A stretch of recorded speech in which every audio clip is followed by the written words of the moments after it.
Universe Books. Answers about life.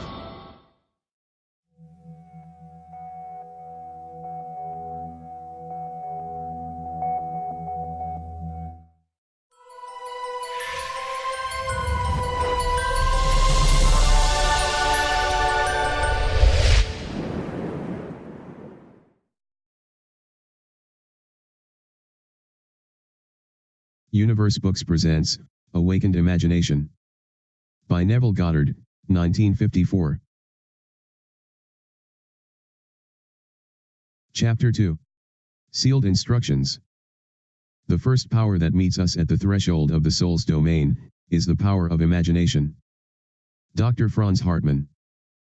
I was first made conscious of the power, nature, and redemptive function of imagination through the teachings of my friend Abdullah, and through subsequent experiences I learned that Jesus was a symbol of the coming of imagination to man, that the test of his birth in man was the individual's ability to forgive sin, that is, his ability to identify himself or another with his aim in life. Without the identification of man with his aim, the forgiveness of sin is an impossibility, and only the Son of God can forgive sin.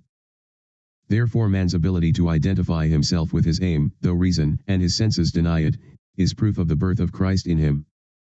To passively surrender to appearances and bow before the evidence of facts, is to confess that Christ is not yet born in you. Although this teaching shocked and repelled me at first, for I was a convinced and earnest Christian, and did not then know that Christianity could not be inherited by the mere accident of birth but must be consciously adopted as a way of life, it stole later on, through visions, mystical revelations, and practical experiences, into my understanding, and found its interpretation in a deeper mood. But I must confess that it is a trying time when those things are shaken which one has always taken for granted. Seest thou these great buildings? There shall not be left one stone upon another that shall not be thrown down. Mark 13, verse 2. Not one stone of literal understanding will be left, after one drinks the water of psychological meaning. All that has been built up by natural religion is cast into the flames of mental fire.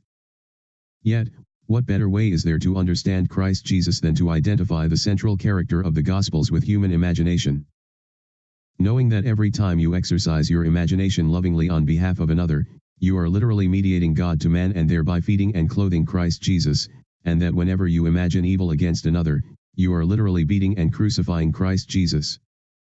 Every imagination of man is either the cup of cold water or the sponge of vinegar to the parched lips of Christ.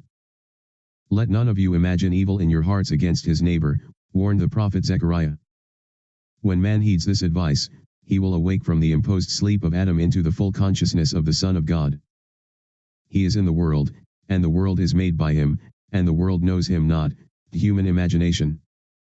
I asked myself many times, if my imagination is Christ Jesus and all things are possible to Christ Jesus, are all things possible to me? Through experience I have come to know that when I identify myself with my aim in life, then, Christ is awake in me. Christ is sufficient for all things. I lay down my life that I might take it again. No man taketh it from me, but I lay it down of myself. John 10, verses 17 and 18. What a comfort it is to know, that all that I experience is the result of my own standard of beliefs, that I am the center of my own web of circumstances, and that as I change, so must my outer world. The world presents different appearances, according as our states of consciousness differ. What we see when we are identified with a state, cannot be seen when we are no longer fused with it. By state is meant all that man believes and consents to as true. No idea presented to the mind can realize itself unless the mind accepts it. It depends on the acceptance the state with which we are identified, how things present themselves. In the fusion of imagination and states, is to be found the shaping of the world as it seems. The world is a revelation of the states with which imagination is fused. It is the state from which we think that determines the objective world in which we live. The rich man, the poor man, the good man, the thief, are what they are, by virtue of the states from which they view the world. On the distinction between these states, depends the distinction between the worlds of these men. Individually, so different is the same world. It is not the actions and behavior of the good man that should be matched, but his point of view. Outer reforms are useless if the inner state is not changed. Success is gained not by imitating the outer actions of the successful, but by right inner actions and inner talking. If we detach ourselves from a state, and we may at any moment the conditions and circumstances to which that union gave being vanish. It was in the fall of 1933, in New York City, that I approached Abdullah with a problem. He asked me one simple question: what do you want? I told him that I would like to spend the winter in Barbados, but that I was broke. I literally did not have a nickel. If you will imagine yourself to be in Barbados, said he, thinking and viewing the world from that state of consciousness instead of thinking of Barbados, you will spend the winter there. You must not concern yourself with the ways and means of getting there, for the state of consciousness of already being in Barbados, if occupied by your imagination, will devise the means best suited to realize itself. Man lives by committing himself to invisible states, by fusing his imagination with what he knows to be other than himself, and in this union he experiences the results of that fusion. No one can lose what he has, save by detachment from the state where the things experienced have their natural life. You must imagine yourself right into the state of your fulfilled desire, Abdullah told me, and fall asleep viewing the world from Barbados. The world which we describe from observation must be as we describe it relative to ourselves. Our imagination connects us with the state desired. But we must use imagination masterfully, not as an onlooker thinking of the end, but as a partaker thinking from the end. We must actually be there in imagination. If we do this, our subjective experience will be realized objectively. This is not mere fancy, said he, but a truth you can prove by experience. His appeal to enter into the wish fulfilled was the secret of thinking from the end. Every state is already there as mere possibility as long as you think of it, but is overpoweringly real when you think from it. Thinking from the end is the way of Christ.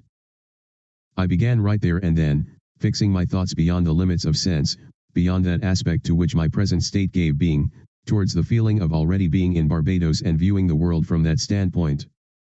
He emphasized the importance of the state from which man views the world as he falls asleep. All prophets claim that the voice of God is chiefly heard by man in dreams. In a dream, in a vision of the night, when deep sleep falleth upon men, in slumberings upon the bed, then he openeth the ears of men, and sealeth their instruction. Job 33, verses 15 and 16. That night and for several nights thereafter, I fell asleep in the assumption that I was in my father's house in Barbados.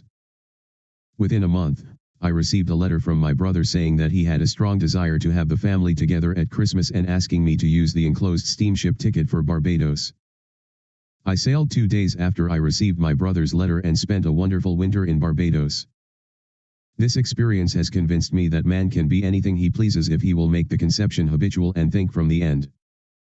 It has also shown me that I can no longer excuse myself by placing the blame on the world of external things, that my good and my evil have no dependency except from myself, that it depends on the state from which I view the world how things present themselves.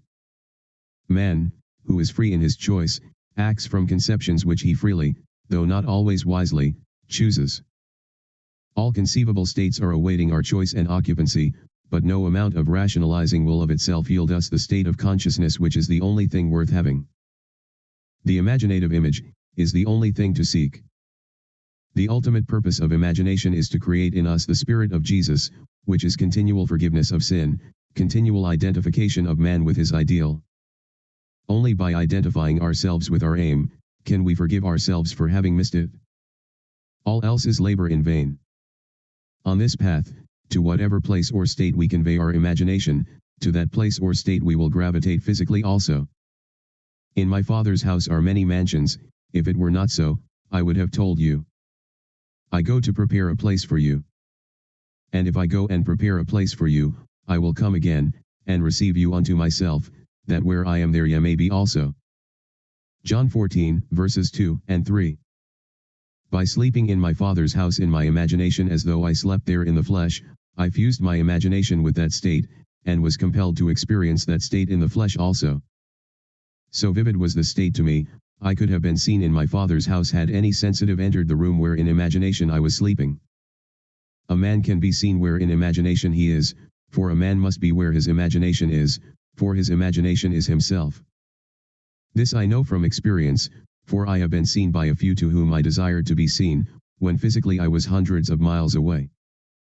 By the intensity of my imagination and feeling, imagining and feeling myself to be in Barbados instead of merely thinking of Barbados, had spanned the vast Atlantic to influence my brother into desiring my presence to complete the family circle at Christmas.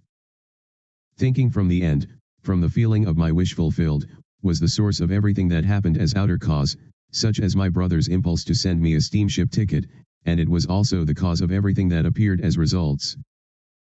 In Ideas of Good and Evil, W.B. Yeats, having described a few experiences similar to this experience of mine, writes, "If all who have described events like this have not dreamed, we should rewrite our histories, for all men, certainly all imaginative men, must be forever casting forth enchantments, glamour, and illusions.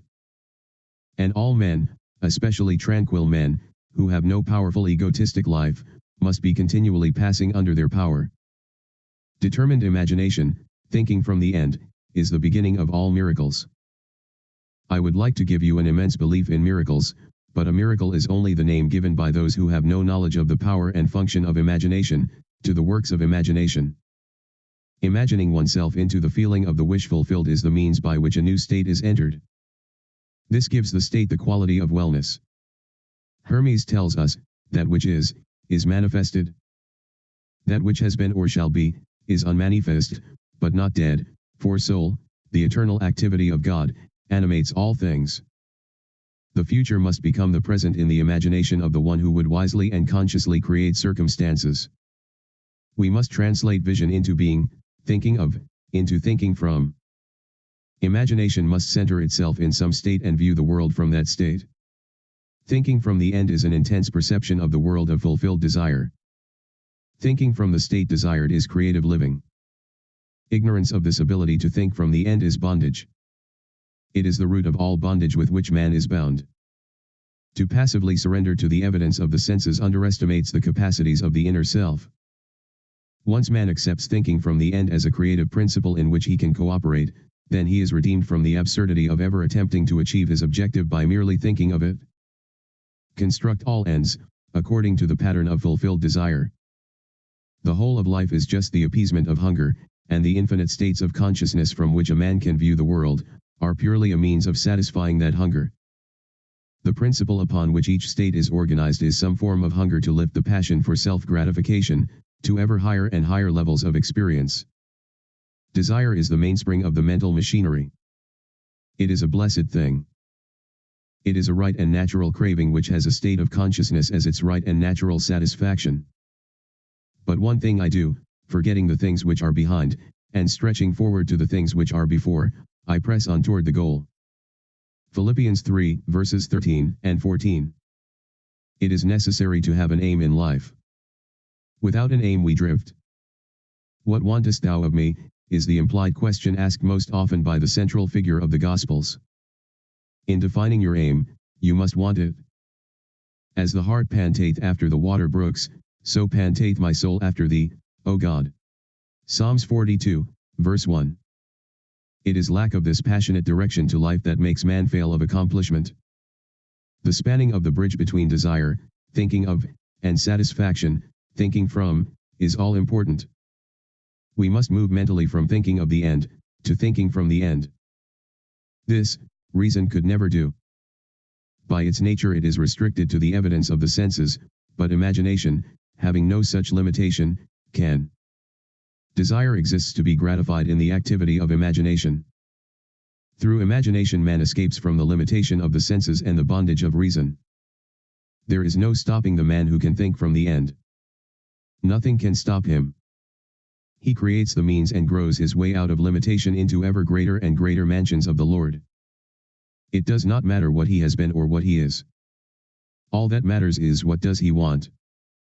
He knows that the world is a manifestation of the mental activity which goes on within himself, so he strives to determine and control the ends from which he thinks. In his imagination he dwells in the end, confident that he shall dwell there in the flesh also. He puts his whole trust in the feeling of the wish fulfilled and lives by committing himself to that state, for the art of fortune is to tempt him so to do. Like the man at the pool of Bethesda, he is ready for the moving of the waters of imagination. Knowing that every desire is ripe grain to him who knows how to think from the end, He is indifferent to mere reasonable probability, and confident that through continuous imagination his assumptions will harden into fact.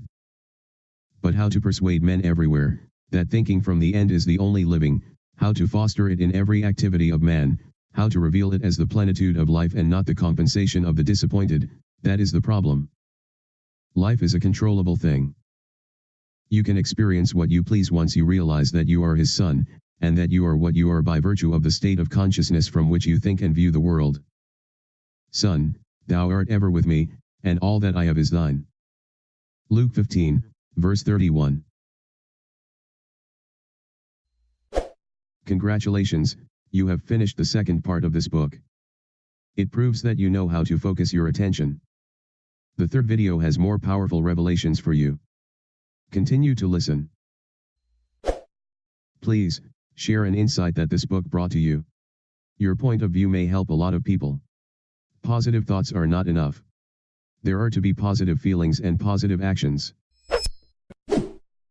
Remember to download your ebook PDF and to subscribe as well. Thank you, we will meet again.